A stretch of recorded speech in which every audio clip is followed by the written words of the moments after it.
Bonjour à tous, nous sommes le mardi 28 juillet, voici notre repos bourse. Une fois n'est pas coutume, nous allons commencer par les actions avec des divergences fortes puisque beaucoup de sociétés ont publié leurs résultats, notamment ADP, Imerys, LVMH, Mercialis, Michelin, Peugeot, Rexel, et puis c'est tout, ce qui est déjà pas mal. Ce qui fait que sur les valeurs, donc on a des réactions assez fortes. Vous avez ce matin donc Carrefour Peugeot en forte hausse, Carrefour qui a fait d'ailleurs un petit double appui qui prend 4%, donc Peugeot suite aux chiffres gap à la hausse ce matin. Ensuite on a Total donc bon, qui dérive latéralement, qui est actuellement sur un petit support. On a Airbus.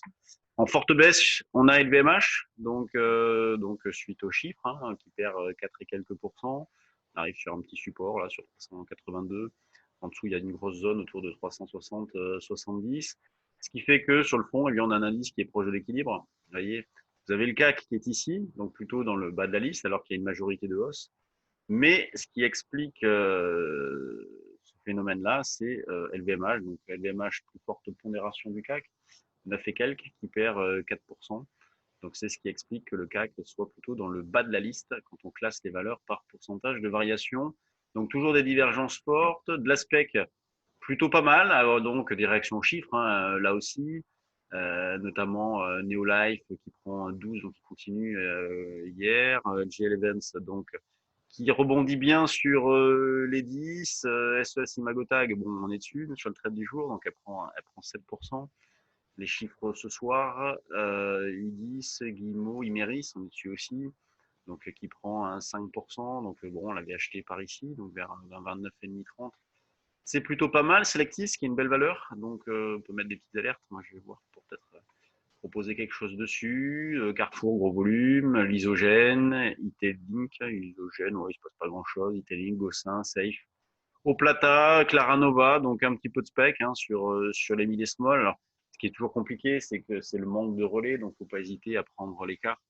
On tente des choses, on s'en va, même si les objectifs graphiques sont pas parfaitement atteints, c'est pas grave. Il faut assurer parce que sinon après on se retrouve englué avec certains dossiers, donc c'est un petit peu galère. Le volume du jour, comment est-il? Là, on est à 312 millions. Oh là là, c'est ridicule. Pourtant, on a des gros résultats, notamment à LVMH. 300, ouais, 313 millions à 9h46. Là, j'enregistre le point un petit peu plus tard que d'habitude. C'est vraiment très faible. Alors, quand vous regardez les bougies sur le CAC des dernières séances, on a quasiment que des dojis, vous voyez, des clôtures sur le prix d'ouverture. Alors là, bon, il y a un petit corps rouge, mais là, la clôture est très proche de l'ouverture et pour l'instant, bah, on est exactement sur le niveau d'ouverture. Donc, passons aux indices tout de suite. Je change d'écran. Voici. Donc, avec un CAC un futur qui est à moins 0,14 à 4929 points. On continue de tourner en rond autour de 4950, donc toujours aucune conviction sur ces marchés. Hier, en temps réel, je vous indiquais que je tentais un achat sur 4930, donc à 31,5, que j'ai revendu à 53, donc ici. Et puis on a pu recommencer l'après-midi, donc ça a été une petite séance de trading, mais en tout cas pas de gros problèmes à l'image de ce qu'on a fait ce matin, puisque ce matin on avait proposé un achat à 23 et on a déjà allégé, voire certains sont sortis à 43. Donc on se met dans l'optique d'accumuler des écarts, toujours pareil, hein, on ne recherche pas un véritable directionnel dans la mesure où les marchés n'en ont pas. Donc depuis 5000, bon, bah, on peut bien considérer que la dynamique est cassée, hein, le marché là bouge plus trop, faible volatilité. Nous, dans notre scénario principal, on part toujours du principe que les marchés devraient rester hésitants, sans prendre trop de direction, en tournant en rond la plupart du temps. Pour l'instant, c'est parfaitement validé. Ce qui a été parfaitement validé aussi, c'est le potentiel de hausse épuisé à l'approche des 5002. Donc ça, c'est très bien. Ce qui nous a permis notamment de vendre des options, de vendre des calls.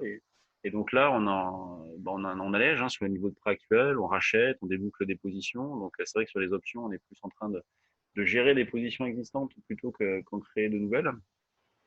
Donc, des petits rachats d'options, des petits achats sur le CAC pour accumuler les écarts.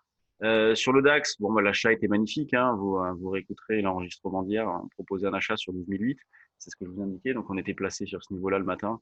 Donc, 12 800, ça a été parfait puisque derrière, on a eu une reprise de plus de 100 points. On a pu recommencer l'après-midi aussi. Donc, on avait renvoyé un message à ce moment-là pour dire qu'il était possible de rejouer cette zone support de 12 800. Nouvel écart derrière. Donc, ça marche très fort hein, de travailler comme ça. Donc, mais vous voyez, faut bien penser à revendre hein, parce que sinon, bah, acheter à 12 008 et si vous vendez pas là, bah, l'après-midi, on revient à la case départ. Donc, il faut réaliser l'écart. Là, l'Eurostoxx aussi, bon, bah, il bouge pas beaucoup. Hein, faible volatilité là aussi. 90, c'est la zone support. C'est celle qu'on indiquait hier comme plus proche zone support pour tenter un rebond. 90 avec comme objectif 15, hein, c'est ce que j'avais indiqué. Bon, l'objectif 15, il a fallu attendre cette nuit pour qu'on y aille, donc c'est un peu laborieux. Euh, mais bon, c'est pas, ça a permis de faire un écart. Et l'eurodoll, alors là, hausse hyper impressionnante hein, sur l'eurodoll. Et quand on prend un petit peu de recul, on va afficher davantage d'unités d'ailleurs. Vous voyez, c'est impressionnant. On est passé rapidement, hein, quasiment en une semaine, de 1,1250 à quasiment 1,18, 1,1780 au plus haut. Donc c'est très impressionnant. Très peu de repli. Donc nous, on a quand même réussi à accrocher des niveaux d'achat dans cette phase-là. Mais c'est vrai qu'il faut pas attendre des replis non plus trop importants. Là, pour ce matin, bon, on a une première zone support là autour des 17-15 pour jouer un double appui avec le niveau de cette nuit. Sinon, après, c'est un petit peu plus bas, vers un 16,80, 90. Mais déjà, pour scalper, ici, c'est déjà une zone de rebond dans l'idée de jouer un 17,40, après un 17,60, 70, les plus hauts récents. Donc, les niveaux d'alerte, bien évidemment, sont éloignés. On verra pour les remonter prochainement. Là, c'est sous, sous un 14 à peu près. Donc, c'est vrai qu'il y a de la marge. Et donc, le CAC qui est actuellement à 4925. Donc, des achats, toujours pareil, hein, autour des 20. 20,43, on l'a fait une première fois. On va essayer de le faire une deuxième fois. Donc, on travaille dans cet esprit-là. Donc, ça gagne. On joue. Allez, je vous laisse. Dernière formation semaine prochaine, si vous avez de l'intérêt pour le faire, éventuellement le refaire, pour ceux qui l'auraient déjà fait, c'est un stage d'initiation au trading. Donc, c'est mardi et mercredi, je crois. Je suis pas sûr, vérifiez sur le site.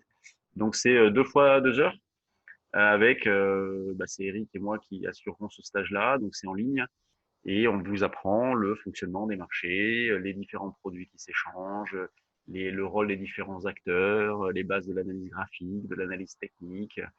Donc c'est un stage très complet pour avoir une culture bourse, pour apprendre les bases des marchés financiers avant d'apprendre lors de nos autres stages des méthodes de trading. Donc c'est semaine prochaine. Si vous avez de l'intérêt, il reste encore de la place puisque c'est en ligne. Allez, bonne séance et on se retrouve demain. Salut!